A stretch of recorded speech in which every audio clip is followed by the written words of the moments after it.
Okay, so today I want to talk about Jaqualyn Crawford and his transfer to the University of Arkansas, and all that's coming up after the bumper. Don't be cornering me. Hold up. Time. You gotta help me with that corner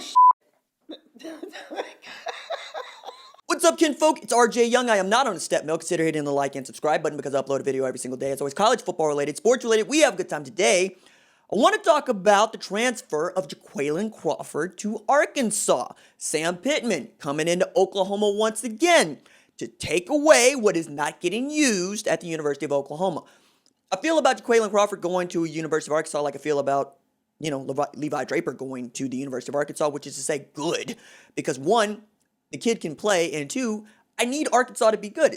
College football is a lot more fun when Arkansas is good. And it's not as if Jaqualyn Crawford was getting a whole hell of a lot of run at the University of Oklahoma. However, when he got to Oklahoma, I thought he was going to slot right in at slot receiver because this is a kid that came out of Rockdale, right? Coming out of Rockdale, 2018 class, this is the number 9 rated athlete in the state of Texas. This is a top 150 player according to ESPN with 4.5 speed. But the thing that I really loved about him is he's kind of like the Marcus Smart of high school football for that particular year. It's not that you don't see that kind of stat stuffer all over college football in one way, shape, or form. It's that Jaqualyn Crawford was one of the best at it. We're talking about a year in which the dude had 777 yards receiving with like 52 catches and like 691 yards rushing. He brought his team back in the playoffs from 21 down to win like 49 to 25. I mean, it was something ridiculous like that. And to watch him play, especially on the big stage, is to see a coach going, we got to get the ball to our best player in as many places as possible. And if that means lining him up at wideout, if that means running end arounds, that means getting him out in the flat, if that means lining him up in a single back set, 7 yards deep, whatever you got to do to get him the ball. The reason I like him going to Arkansas is, one, get an opportunity to play, because the thing that happened to Jaqualyn Crawford is the thing that happens everywhere when it goes well, which is that they recruit somebody better than you. They recruited Trajan Bridges. They saw Nick Basquin get another year of eligibility. Even after Michael Jones went into the portal, the slot position got Drake Stoops, who's still considered a walk-on, but still was back there returning punts when CeeDee Lamb was not. And you continue to go down the list of wide receivers, you can see that the depth chart just gets deeper the further you go down, and they're just going to be dudes that don't play. Jaqualyn Crawford is one of those dudes that didn't play.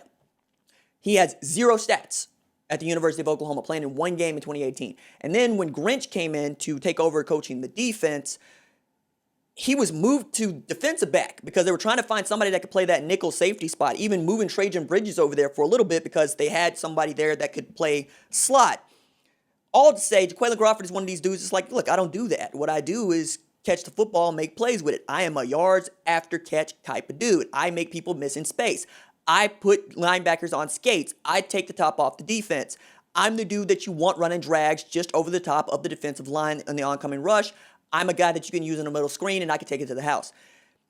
What I like about Arkansas is he gets to do that because you got Trey Knox. I understand that. I know that everybody's putting all of their hopes and dreams on Rakeem the Dream. I get that. And it's not that Rakeem Boyd isn't good. Matter of fact, Rakeem Boyd is probably the best offensive player that Arkansas has. I mean, consider that man has had 8 different quarterbacks if Felipe Franks gets the start like we really think that he will over the course of his time at Arkansas. And he was a junior college transfer, all right? It was a boon for them to get him to come back to Arkansas to play a little football for Sam Pittman and in this Kendall Browse offense. But in this Kendall Browse offense, I think he's going to have an opportunity to shine. I also think that Trey Knox is going to have an opportunity to shine. And Jaqualyn Crawford can play inside and outside because that's what it means when you play inside receiver. What we're really saying is that you can play any position all along that X, Y, Z, or H. And with the offense that they run where they go super fast and they run that veer and shoot, you're going to see Felipe Franks go off play action, chunk it deep. You're going to see Rakeem turn into the Dream a la Lake Seastrunk. Many of y'all remember him. And you'll see them be able to rush for 300 yards based on getting people into isolated one-on-one, two-on-one matchups. Like, it's kind of like the wishbone in that you split the field up into 4 quadrants, right? And you attack the weakness. And really, you don't have to tip your hand. Like, that was the reason why the wishbone was so popular in the mid-'60s, early 70s when Darrell Royal wasn't the only person running it. And by the time Bo Jackson comes around at Auburn, it's kind of ubiquitous, right? You see it in all sorts of ways. And Herschel Walker probably does not have the kind of season that he has if they were running the wishbone, because, yeah, you'll get fewer carries because there are more backs to split it up, but you have more opportunities to hit home runs. Herschel Walker's in an I formation set for the most part. All to say, what I like most about the veer and shoot is that it does not care who gets the ball and how they get the ball. It cares that every opportunity is an opportunity to go to the house. You know, I actually give this one up to Mike Gundy, who has said when he brought in Sean Gleason and Jim Knowles, the thing to get across in the Big 12 is that everybody's trying to score on every single play all the time. Every single play is designed to go to the house. And that's what the SEC has become. I mean, we're talking about the national champs coming out of that conference in which Joe Burrow throws for 5,000 yards and 60 touchdowns with just 6 picks. We're talking about them breaking the record for total offense in a season. Alabama can light up the scoreboard. Auburn, when it's going well, can light up the scoreboard. Florida, when it's going well, can light up the scoreboard. Mississippi State is going to light up the scoreboard with air raid coming into vogue and KJ Costello being the dude that's going to be taking snaps. We also know that Lane Kiffin helped put in the offense that got Alabama to that place where they could just light up the scoreboard. Now he's at Ole Miss. Jimbo Fisher was out at Florida State where he won a national championship with Jameis Winston because they could light up the damn scoreboard.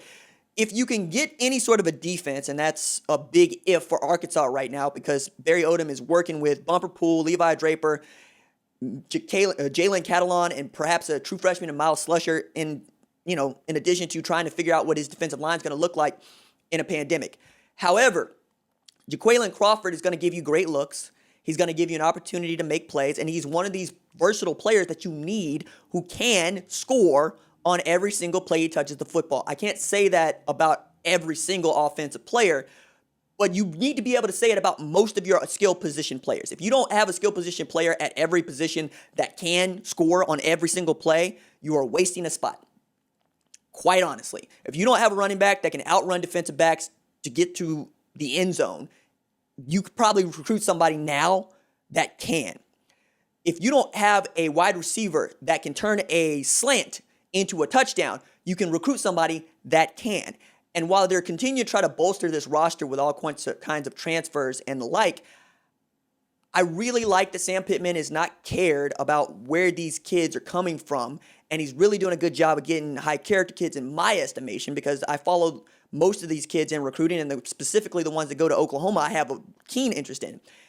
And like I said, if Trajan Bridges, Theo Weiss, and Jaden Hazelwood do not join the 2019 class, you're probably talking about Jaqualyn Crawford being one of these guys that is next to Charleston Rambo as trying to bring Oklahoma into another 4th consecutive berth in college football playoff. Instead, you're talking about him transferring to SEC country to play for an Arkansas team that is going to be in for a fight to get anything like bowl eligibility, let alone win 5 games. But it's possible because it's June. Anything is possible. But I did want to do this. I know that I got a little bit sidetracked here lately because I've been talking about stuff that matters in addition to stuff that matters. So we'll do more. Yeah. All right, it for me. Deuces.